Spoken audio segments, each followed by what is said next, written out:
नाज़रीन अस्सलाम वालेकुम। प्रोग्राम चौपाई माल सां गॾु अवां जो मेज़बान डॉक्टर सईद अब्बासी हाज़िर आहे। नाज़रीन ख़ैरनि सां ईद उल फितर थी गुज़री ऐं पंहिंजे प्रोग्राम जो सिलसिलो वरी ॿीहर ॻंढियूं था। अॼु असांजे स्टूडियो में जेके असांजा माहिर डॉक्टर जेके असीं मधु कया आहिनि उन्हनि जो आउं तारीफ़ कराईंदो हलां। मुंहिंजे सॼे हथ ते डॉक्टर नूरदीन लुण साहब वेठा आहिनि। पाण काफ़ी सीनियर डॉक्टर आहिनि ऐं फील्ड में तमामु वॾो तजुर्बो रखनि था बीमारियुनि जे हवाले सां। मुंहिंजे साम्हूं मोहतरम डॉक्टर ज़ैनल आबदीन मांडण साहब, पाण deputy director life stock production Badin आहिनि। ऐं असां वटि जेको ताज़ो 2020 एक्सपो लाइफ स्टॉक जो जेको वॾो हैदराबाद में मेलो लॻो, उन में जेका सिंधी गाड़ी मलेरी गऊं उन जी जेका सिलेक्शन थी, उन जी जेका चूंड थी प्योर नस्ल जे हवाले सां, उन हवाले सां डॉक्टर साहब एक्सपर्ट आहिनि। सणनि मुख़्तलिफ़ मौज़ुनि ते ॻाल्हि ॿोल थींदी। पहिरियों नाज़रीन असां अचूं था पंहिंजे महिमान डॉक्टर लुण साहब ॾांहुं। त हिन वक़्तु जुड़ फुड़ वारो माहौल आहे ऐं गर्मी पंहिंजे उरूज ते आहे ऐं ताज़ा पाणी असांजे दरिया में ऐं वाहन में वही चुका आहिनि। अचो त असां ॻाल्हि ॿोल कयूं। जी डॉक्टर साहब, सभ खां पहिरीं त अव्हां खे मेहरान टीवी ते चौपाई माल में भलीकार चऊं था। डॉक्टर साहब तव्हांखे बि भलीकार चऊं था मांडण साहब। डॉक्टर साहब, हिन वक़्तु गर्मी बि उरूज ते आहे ऐं उन खां पोइ ताज़ा जेके पाणी जेके छोड़ कनि था दरियाहनि में वाहन में, उन जो ख़ासि करे चौपाई माल ते कहिड़ो असरु आहे ऐं कहिड़ी शइ जो ख़दशो आहे, कहिड़ी बीमारी ताज़नि पाणिनि जे करे या घुट जे करे जेको थिए थी? जी साईं, जीअं त हाणे हींअर जेका सीज़न हले पई बीमारी जे हवाले सां, जीअं गर्मी बि असां वटि तमामु ज़्यादा आहे, त असां वटि घोघो जेका बीमारी आहे वॾे जानवरनि में, जीअं मेंह थी वई, ढगियूं थी वयूं, कॾहिं कॾहिं नंढनि जानवरनि में बि इहा थी वेंदी आहे। ऐं जीअं त बारिशूं हाणे थियनि थियूं त उन टाइम ते वरी ही थोरी बीमारी वधंदी आहे। ऐं नंढनि जानवरनि में जेका बीमारी थिए थी, जंहिंखे असां रतावा दस्त छॾींदा आहियूं, त उहा बि बीमारी जेका आहे नंढनि जानवरनि में तक़रीबन आम थींदी आहे गर्मियुनि में। जी साईं। अच्छा, हिन महिल इहे ॿई बीमारियूं इन्हनि जी सीज़न हले पई। अच्छा, त डॉक्टर साहब असांजे भाॻियुनि खे कहिड़ी शइ ते अमल करणु खपे इन बीमारियुनि खे रोकण जे हवाले सां? सभ खां पहिरीं साईं, हींअर जीअं अञा बीमारी जो हमिलो न आहे, त इन खां बचाव जे लाइ हिननि खे पंहिंजी हिफ़ाज़ती जेके टीका आहिनि उहे पंहिंजे जानवरनि खे हणाइणु खपनि, त जीअं जानवर इन्हनि बीमारियुनि खां बची सघनि। अच्छा, ऐं उन सां गॾोगॾु डॉक्टर साहब इहो ॿुधायो त गोघो जेको आहे जॾहिं बीमारी पइजी थी वञे त उन में केतिरो जेको आहे रेशो परसेंट केतिरी जेको आहे बीमारी पवण खां पोइ जानवरनि में मौत वाक़ई थिए थो जेकॾहिं उपाउ नथा वठिजनि त? साईं, हिन जी जेका मॉर्टेलिटी रेट आहे, माना मरण जी जेका शरह आहे, उहा जेकॾहिं को बि भाॻियो एहतियाती तदाबीर नथो वठे त हिन जा हमला जानवरनि ते तमामु ज़्यादा थी सघनि था, छो जो हीअ हिकिड़ी विचणंदड़ बीमारी आहे। अच्छा, हिकु जानवर खां ॿिए जानवर ताईं यकदमि जेका ही हमलो करे वठंदी। अच्छा, त इन खां बहितर आहे त माना हू पहिरियों पंहिंजा हिफ़ाज़ती उपाउ वठनि त जीअं जानवरनि खे इन्हनि बीमारियुनि खां बचाए वञे। न तक़रीबन जेका इन बीमारी जी जेका शिदत आहे उहा घणा परसेंट आहे? तमामु हाई मॉर्टेलिटी रेट आहे। अच्छा जी 60-70% या 90% या केतिरो? हा, तक़रीबन माना 60 खां अबो। अच्छा, ठीकु ठीकु, वॾी महिरबानी। साईं डॉक्टर मांडण साहब, तव्हां जो तारीफ़ बि असां करायोसीं त ब्रीड जे हवाले सां तव्हांखे वॾियूं एक्सपर्टीज़ आहिनि, तजुर्बा आहिनि ऐं हीउ ताज़ो जेको मेलो थियो उन में तव्हांजो वॾो रोल हुयो, किरदारु हुयो। ॻाढ़ी गऊं जो नसुलु हिन महिल किथे बीठो आहे पैदावारी सलाहियत जे हवाले सां, ऐं उन खां पोइ ॿुधण में पियो अचे त इहो नसुलु हाणे नायाबु थींदो पियो वञे, ऐं इन जो जेको बचाव आहे उहो कीअं कजे, छा कजे? महिरबानी सर। ॻाढ़ी मलेरी गऊं जेका आहे सो असांजी सिंध में तमामु घणी थिए थी।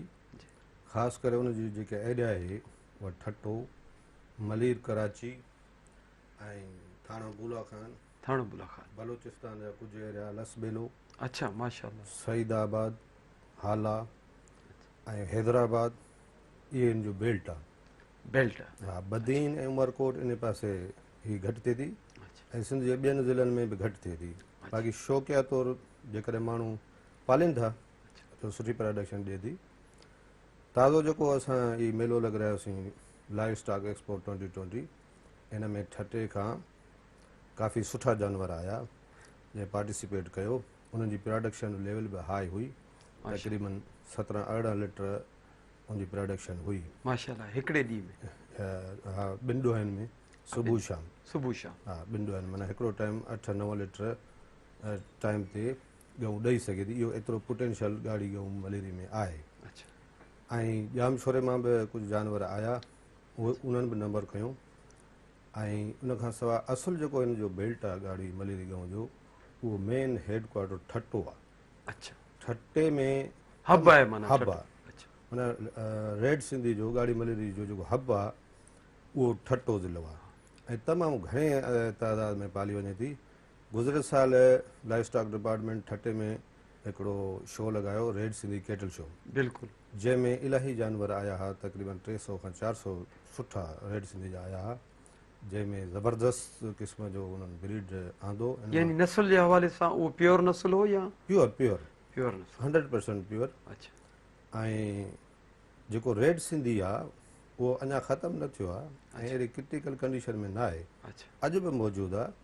असुल में आहे थोरो उनखे इम्प्रूवमेंट करण जी ज़रूरत आहे। अच्छा। त उनजी नस्ल खे वधाइजे कीअं। अच्छा। ब्राज़ील जी ॻाल्हि कंदा आहिनि त ब्राज़ील जेको आहे सो हितां पाकिस्तान मां सिंध मां कुझु टाइम अॻु में रेड सिंधी जा जानवर खणी वियो हो। अच्छा। हुते हुननि इम्प्रूवमेंट कई ऐं हू बहितर पैदावार हींअर ॾियनि था, 32 लीटर ताईं पैदावार ॾियनि था। माशाल्लाह। सो हू त हितां खणी विया। हिते त नर्सरी आहे ऐं हीअ त खुटण जी न आहे। अच्छा। हिते असांखे थोरो मैनेजमेंट सुधारणी पवंदी अच्छा। ऐं त बहितर नतीजा ॾेई सघे थी ऐं रेड सिंधी पंहिंजी प्रोडक्शन वधाए सघे थी।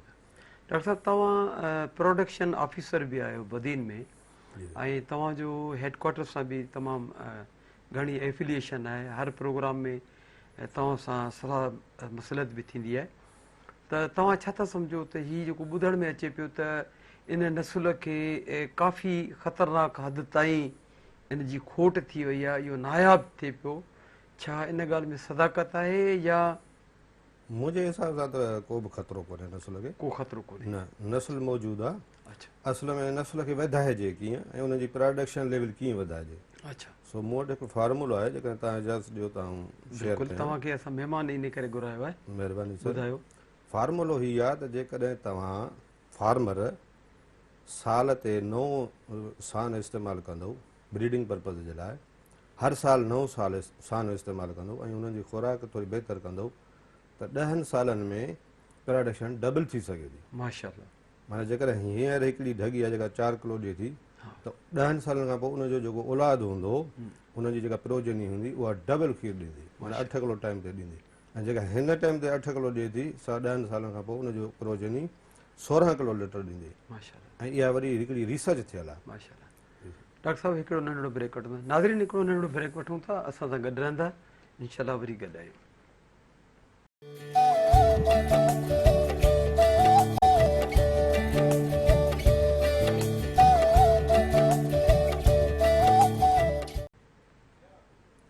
नाज़रीन हिकु दफ़ो ॿीहर अव्हांखे भलीकार चऊं था। पंहिंजी ॻाल्हि ॿोल हली पए त रताऊं दस्त इहा कहिड़ी बीमारी आहे, कहिड़ी मौसम में थिए थी। डॉक्टर लुंड साहब सां ॻाल्हि ॿोल जारी रखूं था।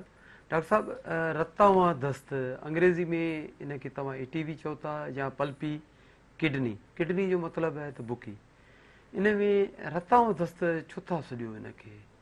रताऊं दस्त हिनखे इन जे करे था सॾियूं छो जो हिननि जो असुलु जेको अटैक हूंदो आहे उहो हूंदो आहे नंढे आंडे ते। अच्छा। अच्छा। त उन में जॾहिं ही टॉक्सिन्स अची वधनि था, ज़हर। हा, त ज़हर जॾहिं वधे थो त पोइ उन मां जेको आहे ब्लड थोरो लॉस थिए थो। अच्छा। पोइ ब्लड लॉस थी पोइ किडनी जे ज़रिए फीसिस माना जीअं पास आउट थींदी आहे त ईअं जेको आहे उहे रत जी सूरत में जेके दस्त हूंदा आहिनि उहे रतां, ऐं ॿियो उन में इलेक्ट्रोलाइट्स जेके हूंदा आहिनि उहे बि इन में ज़ाया थी वेंदा आहिनि ऐं जानवर जे जिस्म जो जेको पाणी आहे उहो बि लॉस थी वेंदो आहे। अच्छा। अच्छा। जी माना मतिलबु इहो त हिनजो जेको पहिरियों हमिलो आहे उहो आंड्रे ते आहे। जी साईं। ऐं उते पोइ भञ ड्रा थिए थी रत जी। हा, ॿियो वरी जेको आहे हिन में पिते जी जेका साइज़ आहे अच्छा। उहा बि वधी सघे थी, उहा वधंदी आहे। अच्छा, जेकॾहिं असां हुनखे क्लिनिकल फाइंडिंग जेका थींदी, जॾहिं जेकॾहिं जानवर जेको ज़ाया थी थो वञे उनखे खोले ॾिसण जी पोस्टमार्टम थींदो आहे त उन में पिते जी साइज़ बि वधियल आहे हा, उन ऐं में बुकी जी छा पोज़ीशन आहे? हा, त उनखे जीअं त तव्हां चयो त पल्पी किडनी, हा, पल्पी किडनी माना नरम, मुलायम।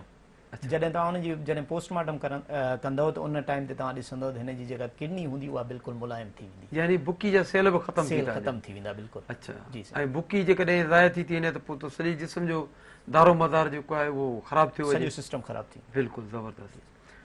डॉक्टर मांडण साहब, ॻाढ़ी गऊं जे हवाले सां ॻाल्हि ॿोल पई हली, अक्सर भाॻियुनि खे इहा शिकायत आहे त तव्हां चओ था त ब्राज़ील वारा या गऊं खणी आया आहिनि, उते जेको आहे सो खीर जी जेको आहे जजे मिक़दार में हू जेको हासिलात वठनि पिया। असां वटि हुनजो होम टेक आहे, हुनजो घरु आहे, गाह पठा बि सुठा आहिनि, उन माहौल में हुन काफ़ी अरसे खां जीए पई, पोइ हिते खीर जेको घटि ॾिठी उनजा कहिड़ा सबब आहिनि? महिरबानी सर, असल में ॻाढ़ी गऊं जी जेका साइज़ आहे, हिकिड़ो त हुनजो कलर रेड आहे जंहिंजे करे असां हुनखे ॻाढ़ी चवंदा, ठीकु, ऐं हुनजो जेको साइज़ आहे बॉडी जी उहा नॉर्मल आहे, एॾी हेवी बि न आहे, हेवी बॉडी वारो जानवर न आहे, अच्छा, घटि खाए थो।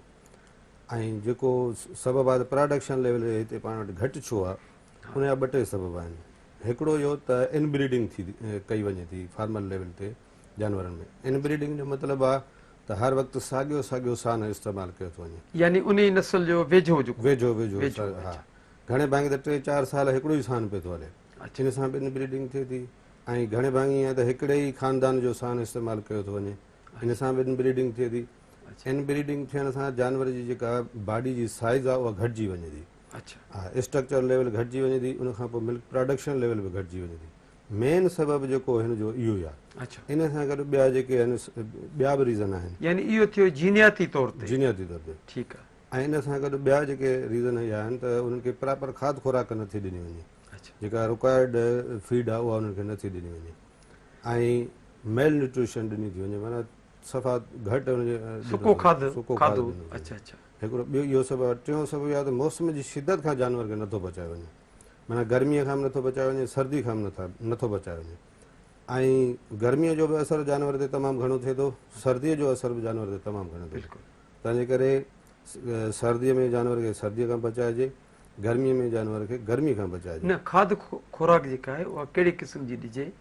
खाद खुराक जा कहिड़ा क़िस्म आहिनि? खाद खुराक हिननि खे जानवरनि खे दाणेदार खुराक ॾिजे, माशा, कणिक जो ॾारो ॾिजे, घटि में घटि 2 किलो सुबुह जो, 2 किलो शाम जो। अच्छा, इन खां गॾु जेकॾहिं लाड़ में सारियूं थियनि थियूं त सारियूं जेको ॾराए उहे बि ॾेई सघजनि थियूं। अच्छा, इन सां गॾु ॿी दाणेदार खुराक बि ॾेई सघिजे थी, चणनि जो चूरो बि ॾेई सघिजे थो, मुङनि जो कुटो बि ॾेई सघिजे थो, ऐं जेका बि दाणेदार मकई जो ॾारो, मकई जो ॾारो बि ॾेई सघिजे थो। ऐं सर यादि रखो त जेसि ताईं फार्मर ॾारो या कणिक जो दाणो या कहिड़ो बि दाणो जानवर खे न ॾींदो न, तेसि ताईं हू उन लेवल जी पैदावार न ॾींदो। अच्छा, सिर्फ़ु गाह ऐं पराड़ ऐं बोह ते कॾहिं बि रिक्वायर्ड प्रोडक्शन न मिलंदी। अच्छा, ऐं पराड़ में त कुझु बि कोन्हे, तव्हांखे ख़बर आहे, पराड़ ऐं बोह ॾियणु जानवर सां धोखो करण जे बराबरि आहे। अच्छा, हुन में का बि प्रोटीन न आहे, का बि ताक़त न आहे, बसि जानवर जो सिर्फ़ु पेट भरिजे थो। अच्छा, असांजो भाॻियो सम्झे थो बसि पराड़ खारायोसीं, बोह खारायोसीं, हाणे असांजो जानवर ख़ुशि आहे, हाणे उन ते खीरु ॾींदो न। सो 3-4 शयूं बुनियादी इहे आहिनि। हिकु त हुननि जो शेड सुठो ठहियलु हुजे, जेको ॿिन्ही मौसमनि यानी रहण वारी जाइ, रहण वारी जाइ, ठीकु, माना छपरो भले कचो ई हुजे, कखाओ ई हुजे, ऐं बांसनि लकड़नि जो हुजे, टोन पथरनि जो हुजे, पर हुजे ज़रूरु, ऐं हुनजो उहो हवादार हुजे, अच्छा, जीअं हवा हुन मां क्रॉस करे वञे, गाह बि ताज़ा हुजनि, गाह ताज़ा हुजनि, हुन सां गॾु दाणेदार खुराक ज़रूरु हुजे, खुराक ज़रूरु। पाणीअ जो इस्तेमालु बहितर कजे, फ्रेश वाटर हुजे। अच्छा, गर्मियुनि में ककड़नि जो जेको सीड आहे, ॿिज या तूरीअ जो या ॼांबे जो, इहो इस्तेमालु करणु खपे या न गर्मियुनि में? ककड़नि जो खड़ इस्तेमालु करे सघिजे थो जेकॾहिं बहितर कंडीशन में आहे त, तूरीअ जो खड़ इस्तेमालु करे सघिजे थो, ॼांबे जो खड़ इस्तेमालु करे सघिजे थो, खड़ टई इस्तेमालु करे सघजनि था, पर जेको ॼांबे जो खड़ आहे इहो सुआ गऊं खे या मेंह खे 2 महीननि ताईं न ॾियणु खपे। अच्छा, हा, छाजे करे त 2 महीना पहिरियां या विहामण खां 2 महीना पोइ, अच्छा, विहामण खां 2 महीना पोइ इहो ॼांबे ऐं तूरी जो खड़ो न ॾियणु खपे। इन सां जानवर थधो थी वञे थो ऐं जेको सीक्रेशन्स आहिनि ओवरी जूं उहे डिस्चार्ज नथियूं थियनि, जंहिंजे करे जानवर खीर घटि ॾिए थो। अच्छा इहो सबबु आहे। इन जा हिते कणिक जो ॾारो या सारियुनि जो ॾारो ऐं ॿियूं शयूं ॾिजनि त वधीक बहितरु आहे। अच्छा माशाल्लाह, जी वॾी महिरबानी। डॉक्टर साहब हाणे अचूं था त जेके रतावा दस्त आहिनि इन जो जानवरनि जे कहिड़े ग्रुप ते वधीक असर आहे, नंढनि बचनि ते या वॾनि जानवरनि ते? साईं हिन जो जेको आहे हमलो त ॿिन्ही जानवरनि ते हूंदो आहे, ठीकु, पर शदीद जेको हमलो हूंदो आहे उहो हूंदो आहे नंढनि जानवरनि ते। नंढनि बचनि हा जी साईं। अच्छा त उन ते जेको आहे हिननि जो हमलो थोरो ज़्यादा इन जरासीम जो थींदो आहे। अच्छा ऐं जेके असांजा भाग्य आहिनि वरी उन शइ ते एतिरो फोकस बि कोन था कनि ऐं उन्हनि खे जेको आहे वैक्सीन प्रॉपरली कोन था कराइनि, अच्छा त नंढनि जानवरनि में लॉस जा थोरा ज़्यादा ख़दशा थींदा आहिनि। अच्छा, कुझु भाग्य मुख़्तलिफ़ जायुनि खां जिते गर्मी जी घणी शिदत आहे उतां असांखे इहे ॻाल्हियूं ॿुधण में थियूं अचनि त घणा भाग्या जेका छाहीं आहे हिंदाणो उनजी खल इस्तेमालु कनि था, किथे त सॼी छाहीं बि इस्तेमालु थिए थी। इन जो को तासीर थधो आहे या कहिड़ो इन जो फ़ाइदो आहे? असल छा आहे त छाहीं जेका आहे उहा बिल्कुलु थधी आहे। गर्मी जे मौसम में हूअं ई असां बि इस्तेमालु कंदा आहियूं, जीअं हाणे रमज़ान जो महीनो थी वियो हा त माशाल्लाह, असां बि इस्तेमालु कयूं था। जानवरनि ते बि हिन जो असरु जेको आहे सुठो थोरो असरु मादे आहे। ते थोरो बहितरु असरु माशाल्लाह, थिए थो। ठीकु ठीकु ठीकु, वरी महिरबानी डॉक्टर साहब। डॉक्टर मानाण साहब, हाणे वरी अचूं था इन ॻाल्हि ते त तव्हां ॿुधायो सची ॻाल्हि ऐं खुले दिलि सां त ॻाढ़ी गऊं जेका आहे उहा वाक़ई महफ़ूज़ हथनि में आहे, उनजो प्योर नस्ल असां वटि मौजूदु आहे, उनखे बचाइण जी वधीक कोशिशूं कयूं पियूं वञनि, छो त असांजो जेको मिनिस्टर आहे अब्दुल बारी पिताफ़ी साहिबु उहो 2-3 दफ़ा चई चुको आहे त इहो नायाबु थिए पियो नसुल, ऐं उनजे नसुल खे असां बचाइण जे लाइ ॿाहिरियां जेके धारिया ॿिज आहिनि उहे इन जानवर में न रखायो। ठीकु आहे न? सही। छा इहा ॻाल्हि वाक़ई सही आहे? तव्हां छो त फील्ड में कमु था कयो, तव्हांखे वधीक तजुर्बो आहे। ठीकु आहे, मिनिस्टर हिकिड़ा ईंदा हिकिड़ा वेंदा, तव्हां असली वर्कर आहियो, तव्हां असां सिधी ॻाल्हि कयो। साईं बिल्कुलु 100% मिनिस्टर साहिबु सही थो चए। छाजे करे त जेकॾहिं असां हॉलस्टन फ्रीज़न या कंहिं ॿिए जर्सी जो ॿिज असां रेड सिंधी में इस्तेमालु कयूं था त उन मां जेका प्रोजनी मिले थी सो उहो प्योरिटी उहो त नसुल खरंदो, नसुल करे थो वञे। बिल्कुलु ठीकु आहे। ऐं ॿियो जेकॾहिं असां फॉरेन जा जानवर वठी था अचूं, जीअं अक्सर हींअर ट्रेंड आहे हा त असां हॉलस्टन फ्रीज़न जर्सी या ॿिया जेके आहिनि खीर वारा जानवर अमेरिका खां या ॿियनि मुल्कनि खां असीं हिते इम्पोर्ट कयूं था ऐं बीहारियूं था, उहे लास में था वञनि। भली केरु केतिरो बि चए पर उहे लास में था वञनि। छाजे करे त हुननि जी जेका एनवायरमेंट मेंटेन आहे उहा हिते नथी थी सघे। अच्छा हू थधे इलाइक़े जा आहिनि, हिते असां वटि गर्मी वधीक आहे। उन्हनि जानवरनि ते फोकस करण खां बहितर आहे त असां पंहिंजे रेड सिंधी ते फोकस कयूं, असां पंहिंजे थरपारकर ब्रीड ते फोकस कयूं, असां पंहिंजे कांकरेज ब्रीड ते फोकस कयूं। माशाल्लाह, पर रेड सिंधी त जेको आहे सो असांजी हिकिड़ी सम्झो शहर रग आहे लाइव स्टॉक जे हिसाब सां सुञाणप आहे। सुञाणप आहे ठीकु, ऐं उनखां पोइ वरी पोटेंशियल आहे हिन में, प्रोडक्शन लेवल तमामु घणी आहे। हा। नाज़रीन, हिकिड़ो नंढिड़ो ब्रेक वठूं था, असां सां गॾु रहंदा।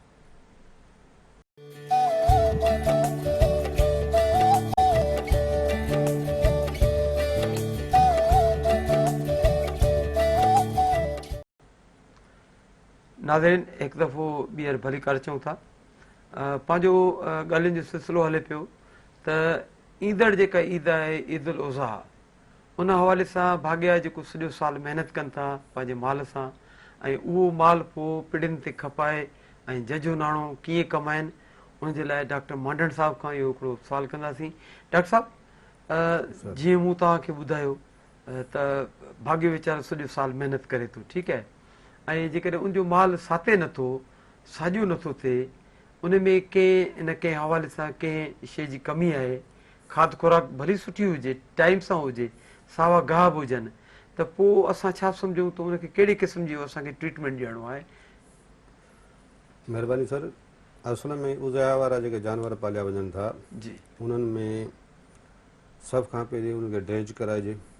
अच्छा, हा, डीवर्मिंग करे त जीअं ॼोरूं वग़ैरह कीड़ा ॿाहिरि निकिरी ॿाहिरि वञनि। निकिरी वञनि, कीड़ा निकिरी वञनि, ठीकु, पेट साफ़ थी वञे। ठीकु आहे, उनखां पोइ उनखे चमड़ी वारी जेका सुई अचे थी अच्छा, उहा लॻाइजे त जीअं जूं लिखूं चिचड़ वग़ैरह जेके ॿाहिरियां कीड़ा आहिनि उहे मरी वञनि। उहे मरी वञनि। ऐं 3 नंबर ते हुनखे वैक्सीन कराइजे बीमारी खां बचाव जी मौसम जे हिसाब सां।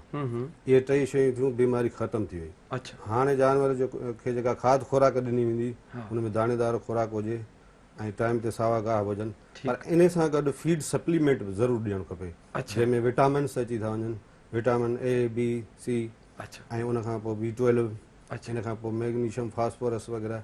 इहो हिकिड़ो मार्केट में फीड सप्लीमेंट ईंदो आहे, सेलिनियम वग़ैरह उन में हूंदी आहे।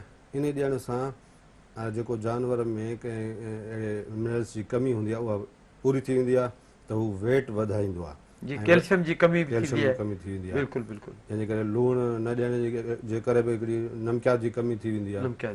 सो इहे कमी पूरी थी वेंदी त हू वज़न वधाईंदो वेंदो, त मार्केट में हुनखे वधीक पैसा मिली सघनि था ऐं भाग्य जो गुज़र सफ़र सुठो थी सघे थो। माशाल्लाह, वॾी महिरबानी। डॉक्टर साहब, हाणे भाग्यनि जे लाइ अव्हां जो कहिड़ो मैसेज आहे बीमारियुनि जे हवाले सां, बीमारियुनि खे कंट्रोल करणु?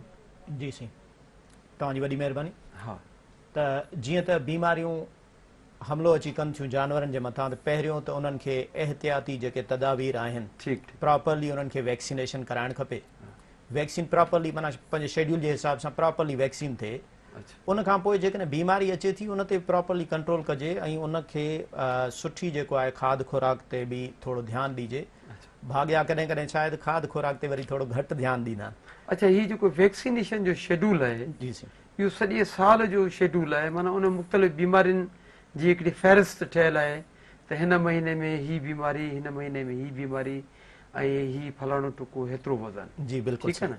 अहिड़े क़िस्म जो चार्ट माना ज़रूरी आहे। जी सर, हर भाॻे वटि चार्ट ज़रूरी आहे ऐं प्रॉपरली वैक्सीनेशन कराइनि। अच्छा अच्छा, जी सर, माना तव्हांजो चवण जो मतिलबु इहो आहे त चार्ट सरकारी तौर ते अवेलेबल आहे हर भाॻे वटि?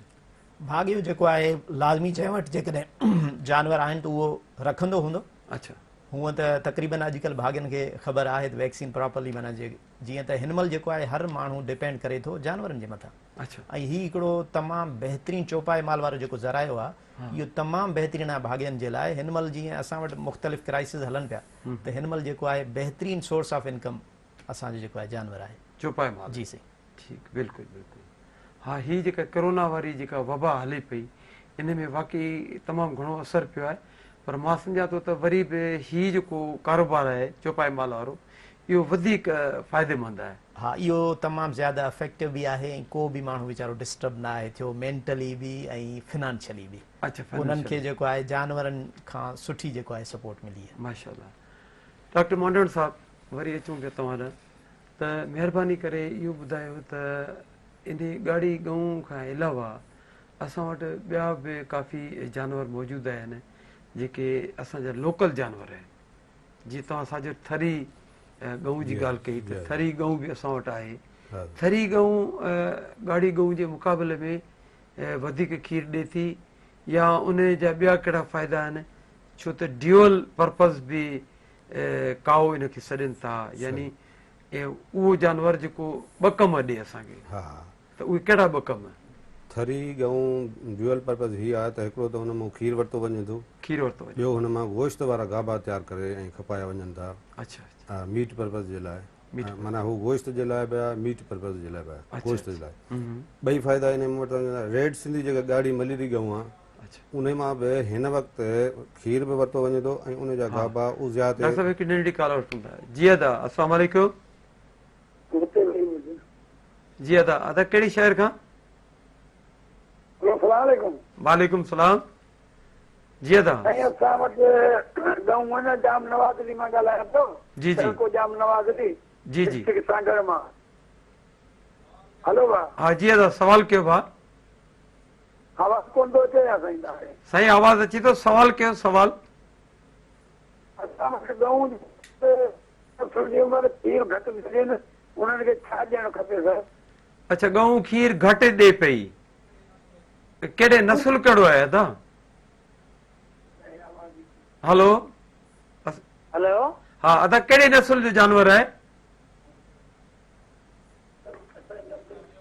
हलो, हा कॉल कटिजी वई।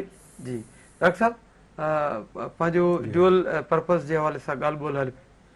हा साईं, रेट खीर हिकिड़ो त सुवाल इहो आहे त भई ॻऊं खीर घटि थी ॾे, हा जी। छा करणु खपे? हाणे भाग्य जो जेसिताईं असां सुवालु सम्झो त हू चए थो त खाध खुराक बि बहितर ॾियां थो, सुठी ॾियां थो, हा पर तंहिं हूंदे बि खीर घटि आहे। अच्छा हाणे उन जा सबब इहे थी सघनि था त उनजे पेट में कीड़ा बि थी सघनि था, हा ऐं जूं लिखूं चिचड़ बि थी सघनि थियूं, हा हा ऐं ॿिया मसइला उन विटामिन्स जी कमी बि थी सघे थी। जी जी उनजे करे जेकॾहिं हू पंहिंजे जानवरनि खे डीवर्मिंग कराए यानी पेट जी कीड़े जी दवा पीआरे ऐं चमड़ी वारी सुई लॻाराए त जीअं जूं लिखूं चिचड़ ख़तमु थी वञनि, उनखां पोइ हू फीड सप्लीमेंट जेका जंहिंजी ज़िक्र पाण पहिरियां कयोसीं, हा हा मिनरल्स खाराए त हुन में उहा बि कमी घटि थी वेंदी, आहिस्ते आहिस्ते खीर वधाइणु शुरू करे ॾींदी, अच्छा ऐं इन सां गॾु कणिक जो ॾारो वग़ैरह बि शुरू करे। ज़रूरी आहे। हा, अच्छा, किन हालतुनि में ईअं बि थींदो आहे त जानवर खीर ॾींदो आहे ऐं जानवर पेट सां बि हूंदो आहे, पोइ जीअं जीअं बचे जी जेका वाध विझ थिए थी त जानवर खीर बि ॾे, बचे खे बि जेको आहे रतु ॾे, हुनजो पंहिंजो जीव बि आहे, इन सूरत हाल में त ज़ाहिर खीर थोरो घटिबो। 5-6 महीननि खां पोइ विहमण खां पोइ त खीर ऑटोमेटिक घटिबो। अच्छा हा, पर भाग्यनि खे आउं हिकिड़ी सलाह ॾींदुसि त जॾहिं तव्हांजो जानवर 7 महीने जो थिए, चाहे मेंह आहे चाहे गऊं आहे, त उन खे फीड शुरू कनि। अच्छा कणिक जो ॾारो 1.5 किलो सुबुह जो, 1.5 किलो शाम जो बनाए, जेकॾहिं एतिरो 3 किलो नथा ॾेई सघनि त 2 किलो रोज़ानो ॾियनि। रोज़ानो ॾियनि। इहे 3 महीना जेके आहिनि लास्ट प्रेगनेंसी वारा, इहे जेकॾहिं उन्हनि खे कणिक जो ॾारो या ॿी दाणेदार खुराक मिलंदी रहंदी त उहो बहितर सुठे नमूने सां विहामंदी, अच्छा ऐं पोइ जेको ईंदड़ जेको हुननि जो खीर जो पीरियड हूंदो, उन में हू ज़बरदस्त खीर ॾुआईंदी, तमामु बहितर खीर ॾुआईंदी। अच्छा अच्छा ज़बरदस्त। डॉक्टर साहब, हाणे बीमारियूं त पाण गोगे ते बि ॻाल्हायोसीं, रतां दस्त बि ॻाल्हायोसीं, ऐं तव्हांजी वॾी महिरबानी इन हवाले सां। डॉक्टर साहब, हाणे तव्हां भाग्यनि खे कहिड़ो मैसेज ॾियो था मंडण साहब? साईं, मुंहिंजो भाग्यनि खे इहो मैसेज आहे त हाणे रवायती तरीक़े सां पालण खे घटि कयो, हाणे फार्मिंग जे तरफ़ अचो। फार्मिंग जे तरफ़ अचनि, 10-20 खे छॾे करे 50-100 जानवरनि जो हर्ड रखनि, अञा बि मथे जेके इन्वेस्ट करे सघनि था सो 500-1000 जो हर्ड रखनि, अच्छा ऐं फार्मिंग करे हिकिड़ो कारोबार शुरू कनि। न, फार्मिंग त हिकिड़ी त कन्वेंशनल फार्मिंग आहे न, जेका वॾनि खां हले पई। तव्हांजो जेको फार्मिंग जो जेको कॉन्सेप्ट आहे, सलाह आहे, त उनमें छा जदीद साइंसी तरीक़नि सां? जी हा साईं, जदीद साइंसी तरीक़नि सां ऐं ट्रेडिशनल ऐं प्योर बिज़नेस जे बुनियाद ते उन फार्मिंग कनि। अच्छा हा, उन में ई फ़ाइदो थींदो हाणे। ऐं जेकॾहिं ट्रेडिशनल तरीक़े सां जीअं हलंदो सोचे इन तरीक़े सां त को गुज़ारो थिए थो, अच्छा पर बिज़नेस नथो थिए। अच्छा अच्छा बिज़नेस जे लाइ प्रॉपर फार्मिंग करणी पवंदी, अच्छा माना प्रॉपर शेड हुजे, प्रॉपर मैनेजमेंट हुजे, हा जानवर उन नस्ल जा हुजनि, ठीकु। खाद खुराक जो सिस्टम हुजे। वॾी महिरबानी डॉक्टर साहब तव्हांजी, तव्हां पंहिंजो क़ीमती टाइम ॾिनो। डॉक्टर लोन साहब, तव्हांजी वॾी महिरबानी। नाज़रीन, इंशाल्लाह वरी ईंदड़ हफ़्ते पाण गॾु हूंदासीं, तेसीं ताणी इजाज़त ॾींदा। अलाह भाई ऐं पंहिंजो ख़्यालु रखंदा।